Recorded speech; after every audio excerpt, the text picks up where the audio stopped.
Hello, kindergarten. It's Mrs. Larson here. Can you tell it's still me even though I'm wearing a mask? You might think, why is Mrs. Larson wearing a mask? There's nobody around her. She's all by herself. Well, do you remember how last time we talked about looking at people's faces for clues to understand how they feel? You remember that? We saw somebody that felt really happy and we saw somebody that looked sad. We were able to look at the clues on their face. Now, remember, we also talked about how we are living in a time where we need to wear a mask a lot to keep ourselves safe and to keep people around us safe. And because we're wearing a mask, it can be hard to see how people feel on the outside and understand how they might feel on the inside because we can't see all the clues. So I wanted to do a little something with you today to show you that we can still see a lot of clues in our face and in our bodies to show how we might feel, even though you can't see my mouth and my cheeks, okay? So let's see if we can do this. I am going to show you a feeling and see if you can guess what feeling it is, okay? Look at my eyes and my head, my eyebrows, my shoulders, and my body, okay?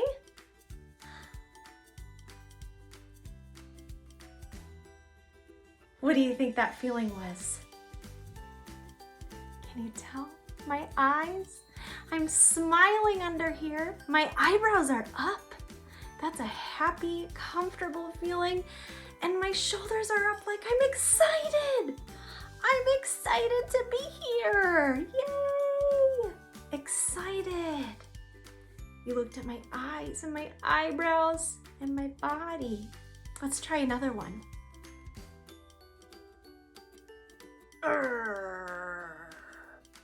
Can you tell what I might be feeling? Look at my eyebrows and my eyes, my fists, my body. Can you tell I was feeling mad? Mad. My eyes were squinty. My eyebrows were down. I had angry eyebrows. My fists were clenched. Like I was so angry. Right? And you can probably hear that I said grrr. Sometimes we can hear how somebody feels too. So even though you couldn't see my mouth, you could tell that I was angry. Okay, should we try one more? Okay, let's try one more.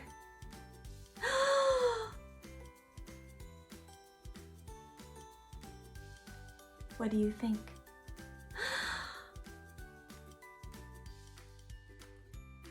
That's my scared face. It's like almost I was surprised and scared about something.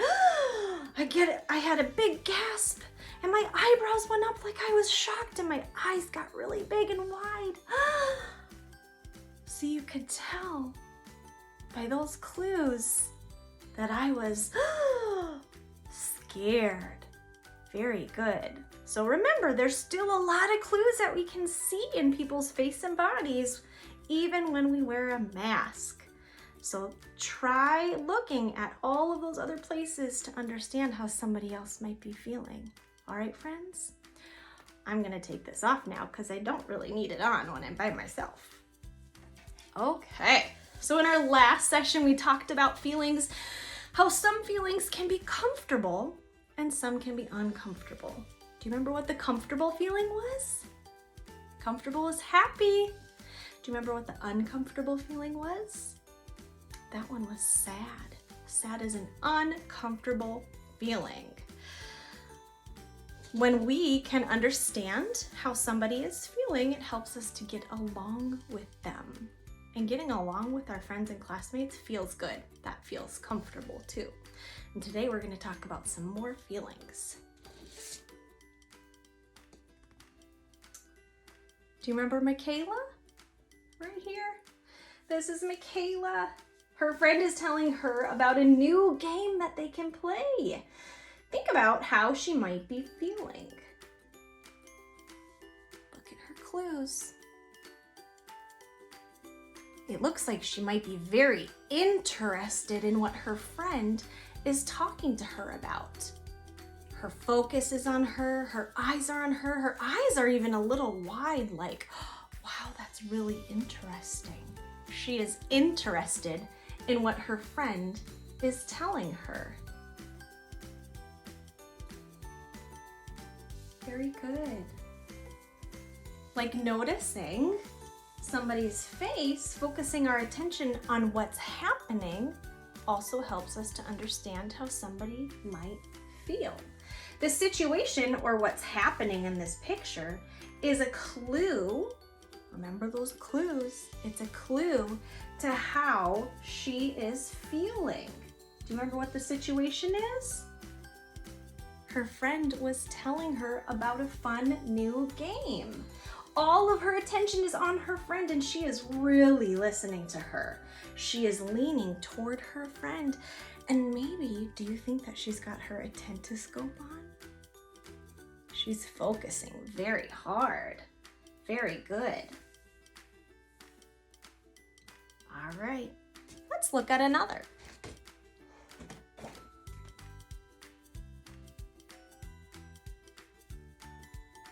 This is Austin. He is looking down from the top of a very tall firefighter's pole. Think about how Austin is feeling. Look at his clues in his face. Do you think he might be feeling scared or afraid?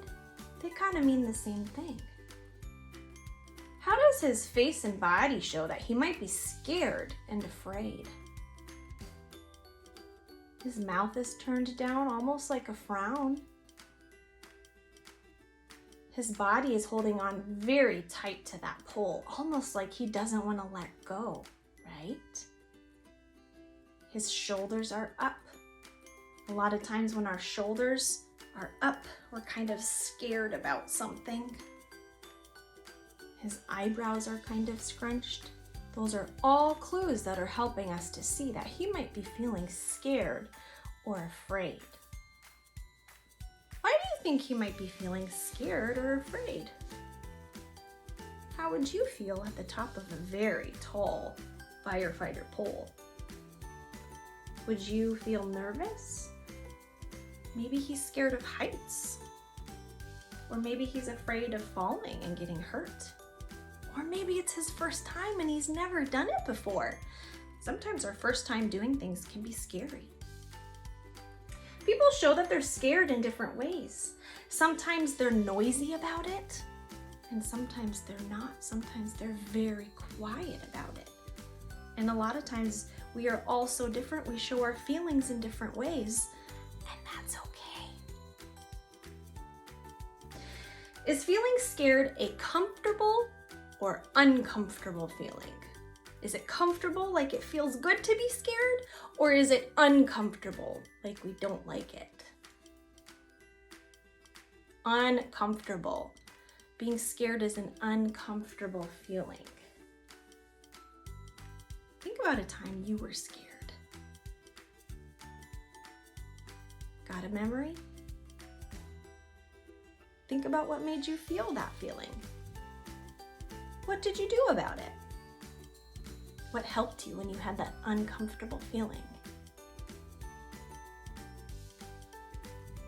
Okay, so today we talked about two other feelings. We talked about feeling interested in something and scared or afraid. We learned to look at faces and bodies to focus our attention on what's happening. We looked at the pictures and we talked about the two feelings. Very good, friends. Remember this super E word? Empathy. Empathy is feeling or understanding how somebody else is feeling. If you were a friend outside playing with Austin and you looked at his clues and could understand how he might feel, you would have empathy and you could be a good friend and help to encourage him and say, "It's okay, Austin. You can do it. You got this." Right? That's having empathy. So this week, keep paying attention to how others are feeling. And keep practicing that, even looking at the clues when we have our masks on. Maybe you could play a little game at home where you each wear a mask, and kind of like at the beginning, you show a different feeling and see if you could guess what each other is feeling. Try it this week, okay? And don't forget to keep clicking on those posters on that digital page so you can learn some new songs. They're very fun, and you could even create a little dance to go with them. All right, kindergarten, I hope you have a great rest of your week. Bye!